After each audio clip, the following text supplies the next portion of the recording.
नमस्कार, ANN news में आपका स्वागत है और मैं अभिजीत नंदी मजुमदार आपके सामने बैठे हैं। आज एक अलग थोड़ा हटके इंटरव्यू लेने के लिए, बातचीत करने के लिए, कुछ विषय में विस्तार से जानने की कोशिश करेंगे। हमारे साथ बैठे हुए हैं Shri A K. Sharma, regional director employees state insurance.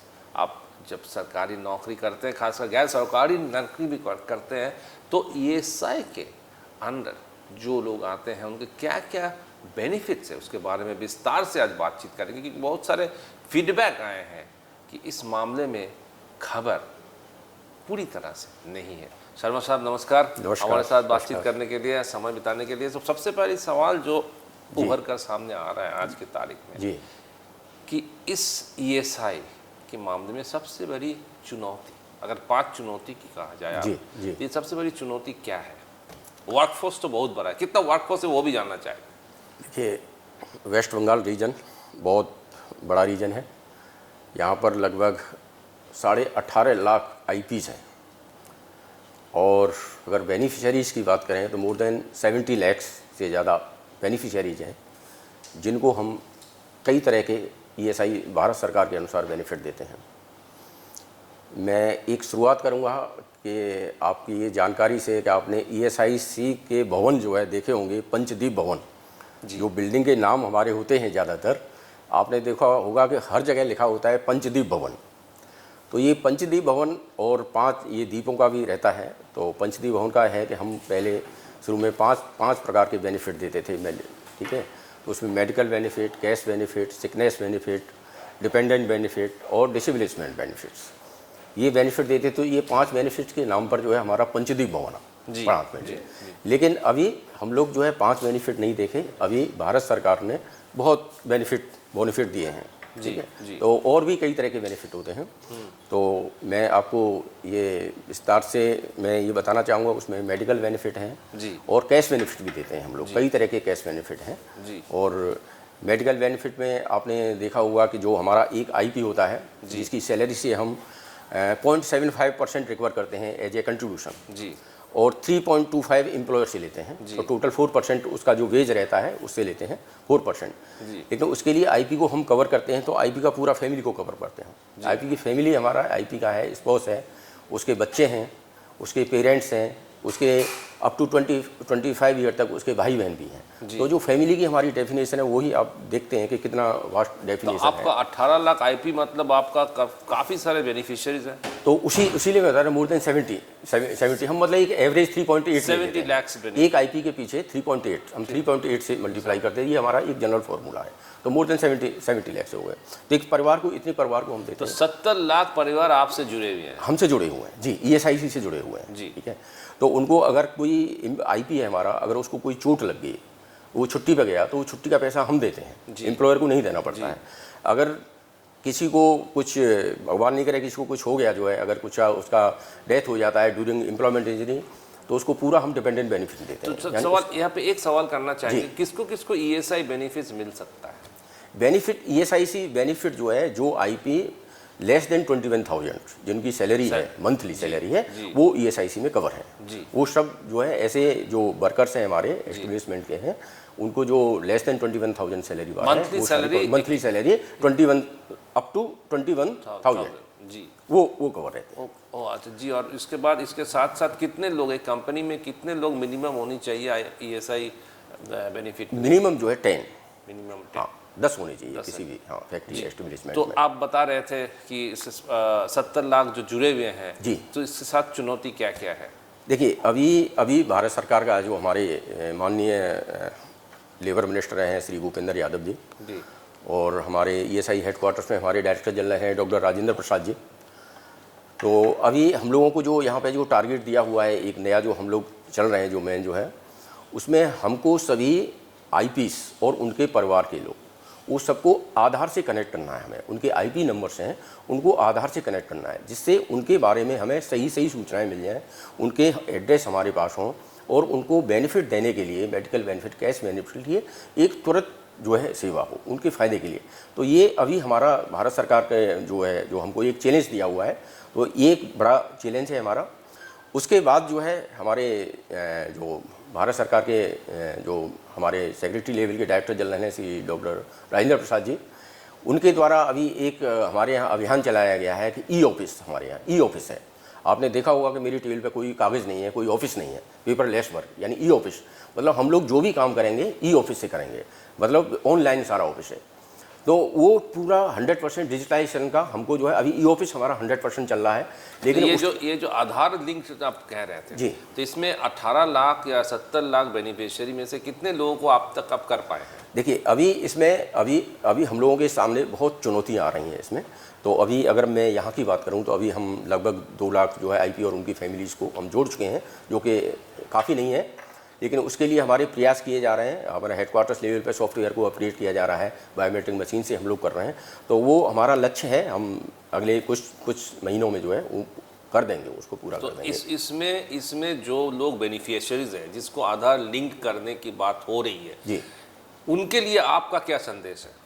मेरा उनके जिसका लिए, हुआ नहीं है, जिनका हुआ नहीं है, मेरा ये संदेश है कि वो लोग अपने आप को आगे आके, हमारे सभी ब्रांच ऑफिस हैं, DCBO हैं, हॉस्पिटल्स हैं, उनमें सब में हमने कैंप्स लगा रखे हैं। हमारी डिस्पेंसरीज हैं, वहाँ सभी में हमारे IT के लोग हैं, हमारे कैंप्स लगे हुए हैं, आधार सीडिंग के लिए लोग बैठे हुए हैं।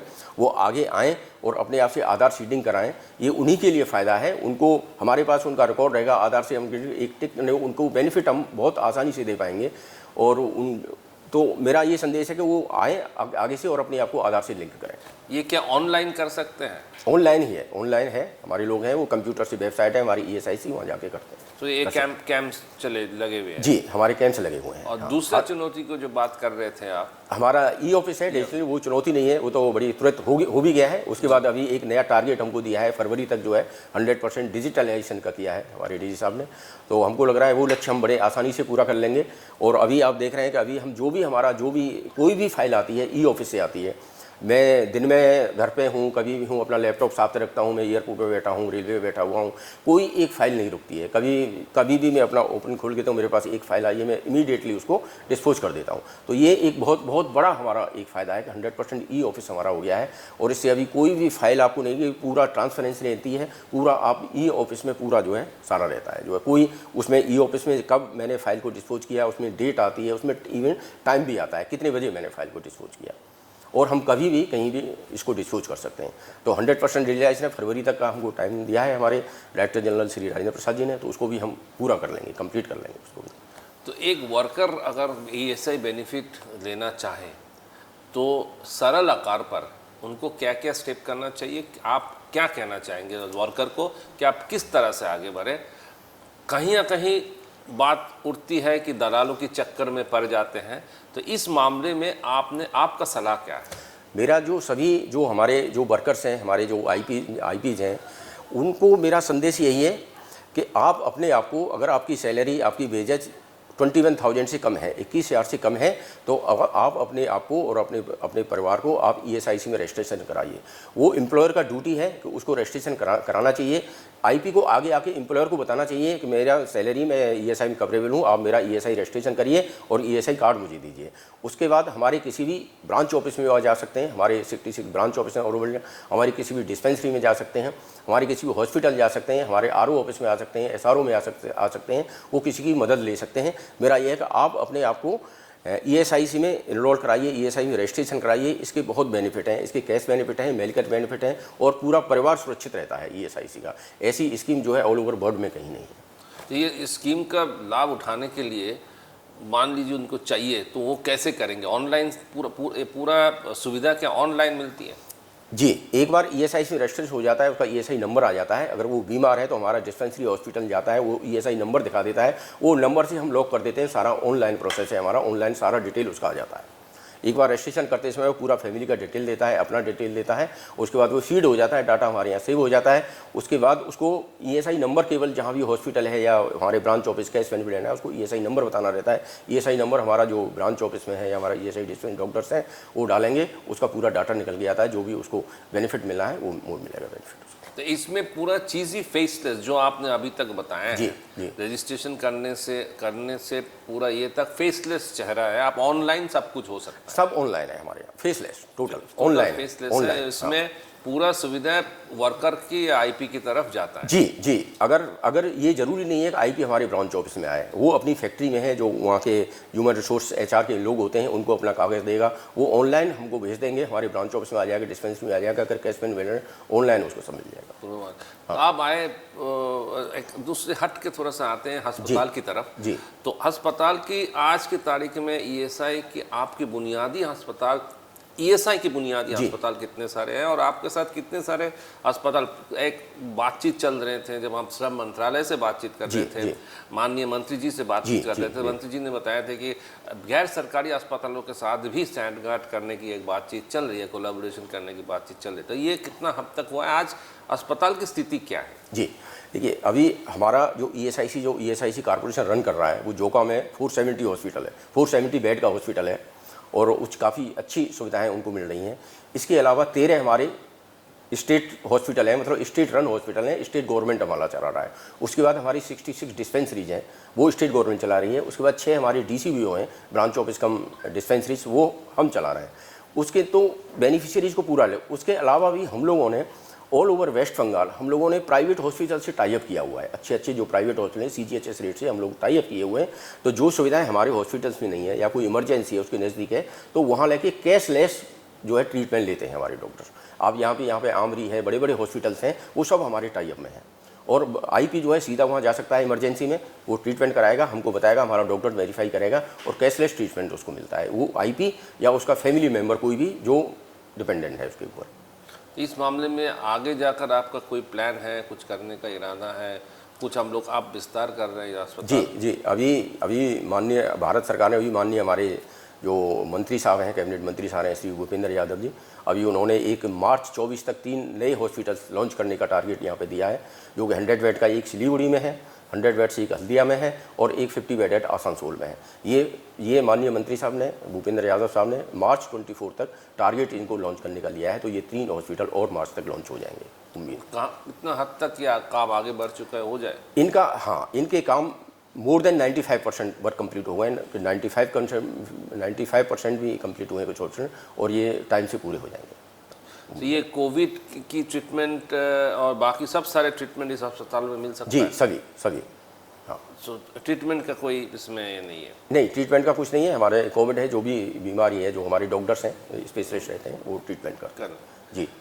अस्पताल से हट के आते हैं थोड़ा सा बेनिफिट की तरफ। जी, तो परमानेंट डिसेबिलिटी बेनिफिट के तहत इस तरह की कितने सारे बेनिफिट्स ईएसआई दे रहे हैं, इस बारे में थोड़ा सा अगर विस्तार से बताइए। देखिए, जो आपने डिसेबलिसमेंट के बारे में, जो एक परमानेंट होता है डिसेबलिसमेंट, हाँ, एक टेम्परेरी डिसेबलेंट होता है, एक डिपेंडेंट होता है। मैं इसी पे आता हूँ पहले। हाँ, जी।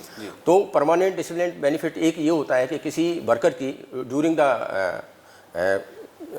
एम्प्लॉयमेंट, यानी जब कोई काम कर रहा है, ऑफिस आ रहे हो, उसका एक हाथ कट गया, पैर कट गया, उंगली कट गई, तो उसको जो है वो परमानेंट डिसेबलेंट, यानी उसको परमानेंट चोट लग गया, परमानेंट उसका हो गया, नुकसान हो गया। तो हमारा एक मेडिकल बोर्ड होता है, तो मेडिकल बोर्ड में वो जाता है, मेडिकल बोर्ड उसको डिसाइड करता है, असेस करता है कि अर्निंग कैपेसिटी कितना लॉस हुआ है इसका, यानी कितना इसका कैपेसिटी, अर्निंग कैपेसिटी करेगा। तो उसी रेशो में हम लोग जो है उसका all over life, whole life जो है उसका हम लोग पेंशन बना देते हैं। तो उसको ये परमानेंट रहता है। एक टेम्परेरी होता है। टेम्परेरी में क्या है, कुछ दिन के बाद सही हो जाता है, टेम्परेरी 6 महीने के लिए है, तो उसको 6 महीने तक हमारा मेडिकल बोर्ड होता है, वो उसका बताता है, तो उसको हम 6 महीने तक वो एम्प्लॉयमेंट उसका पूरा सैलरी का 90% तक देते हैं उसको। एक होता है डिपेंडेंट बेनिफिट। डिपेंडेंट बेनिफिट में क्या होता है कि जैसे during the course, during employment course जो है, अगर कोई एक्सीडेंट हो गया, उसको सीरियस एक्सीडेंट हो गया, आईपी खत्म हो जाता है, या कम्यूटिंग पीरियड होता है, जो घर से ऑफिस फैक्ट्री आता है या फैक्ट्री से ऑफिस जाता है, उसको भी हम रोजगार पीरियड के रूप में मानते हैं। उस समय अगर उसकी मृत्यु हो जाती है तो उसको होल लाइफ जो भी उसके डिपेंडेंट हैं, जो उसका सैलरी मिल रहा है, वेजेस, डेली वेजेस मिल रहा है, तो 90% तक जो भी उसके डिपेंडेंट हैं उस रेशो में हम उनको होल लाइफ पेंशन उसकी बना देते हैं, तो पेंशन मिलता है उसको। ये है। इसके अलावा और क्या क्या बेनिफिट्स है? उसके बाद सिकनेस बेनिफिट होता है। अगर वो बीमार पड़ गया, 10-15 दिन बीमार गया, हमारा मेडिकल सर्टिफिकेट इशू करते हैं, ठीक है, तो उसमें उनको ट्रीटमेंट हमारा फुल रहता है, मेडिसिन फ्री मिलती हैं। उसके बाद जो सैलरी उस पीरियड की होती है, वो सैलरी हमारा हम लोग देते हैं, ईएसआईसी देता है। उसके बाद मैं बेनिफिट में ही आता हूँ, तो मैटरनिटी बेनिफिट है। जैसे हमारा जो लीडिंग जो वुमेन आईपीस हैं, उनको हम 6 महीने तक मैटरनिटी बेनिफिट देते हैं। है ना। तो उनके भी और मिस करेज पे भी उनको 2-2 हफ्ते का बेनिफिट देते हैं, उनको भी फुल सैलरी देते हैं। ये बेनिफिट है हमारे कई। जी अभी मैं और बेनिफिट के बारे में ही और बताना चाहूँगा। अभी कोरोना पीरियड में जो हमारे आईपी जो मृत्यु हो गई उनकी, उनको भी हमने पूरा फुल जो है पेंशन भारत सरकार ने दिया, जो है पूरा उनको पेंशन मिला है कोरोना पीरियड में। एक अटल बीमित व्यक्ति हमारी भारत सरकार की स्कीम चली थी, उसमें कुछ बेरोजगार हुए थे, फैक्ट्रीज बंद हो गई थी कोरोना पीरियड में, तो उसमें भी हमने उनको 2 साल तक सैलरी दिया 50%, 25%। तो ये स्कीम अभी तक चालू है या बंद? अभी बंद कर दी, अटल बीमित व्यक्ति अभी बंद कर दी। अच्छा, एक सवाल यहाँ पूछना चाहेंगे तब, तो आपका जो बेनिफिट्स है ये इंश्योरेंस के साथ साथ पेंशन दोनों चीज़ ही देख रहे हैं? जी, इंश्योरेंस हमारा जो है मेडिकल बेनिफिट के साथ साथ पेंशन भी देते हैं। यानी हम आईपी की पूरी सुरक्षा, फुल सुरक्षा, आईपी और उसके परिवार की पूरी फुल सुरक्षा, यानी आईपी का 0.75% जो कंट्रीब्यूशन करता है उसमें आईपी, उसका पूरा परिवार, उसकी फुल 100% सुरक्षा भारत सरकार लेती है ईएसआईसी स्कीम के द्वारा। यानी जो अगर कोई बीमार पड़ा है, कुछ भी है, छोटा मोटा बड़ा, यानी आप समझिए अगर इसको कैंसर हो गया या किसी को बहुत बड़ा कोई बीमारी हो गया, तो जो आईपी, जो हमारा छोटा आईपी है, छोटा जो सैलरी है, वो सोच नहीं सकता है। उस केस में हम कितना भी पैसा खर्चा हो जाता है, हम कोई कैप नहीं है हमारे यहाँ पे, यानी हमने करोड़ों रुपए देते हैं।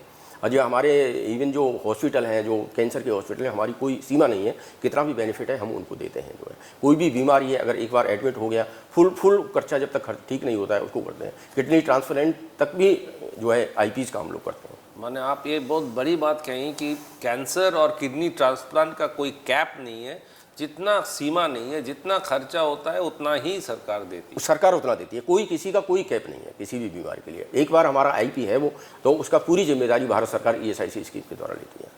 अंत में ये पूछना चाहेंगे कि इसके लिए जो वर्कर है वो उनका कंट्रीब्यूशन कितना है, एम्प्लॉय कंट्रीब्यूशन? जी, वर्कर का हमारा टोटल कंट्रीब्यूशन 4% है, 4% है, जिसमें वर्कर का 0.75% रहता है और एम्प्लॉयर 3.25 देता है। टोटल मिला के 4% कंट्रीब्यूशन हमारे यहाँ आता है, उसी का हमारा स्कीम चलता है। उसी में आता है। जी। धन्यवाद शर्मा साहब, आपने बहुत बड़ी बात, 2 चीज़ें कही हैं कि एक वर्कर की पूरा जिम्मेदारी भारत सरकार की है, चाहे किडनी ट्रांसप्लांट हो, चाहे कैंसर हो, चाहे कोई भी बीमारी हो, इसका जिम्मेदारी भारत सरकार की है।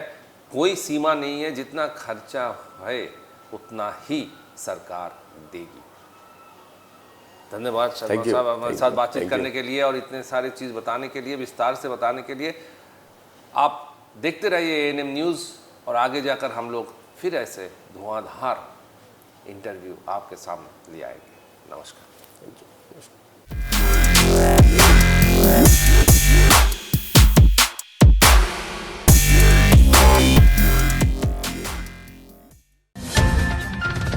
और खबरों के लिए सब्सक्राइब कीजिए एएनएम न्यूज़, बेल आइकन दबाकर रहिए सबसे आगे।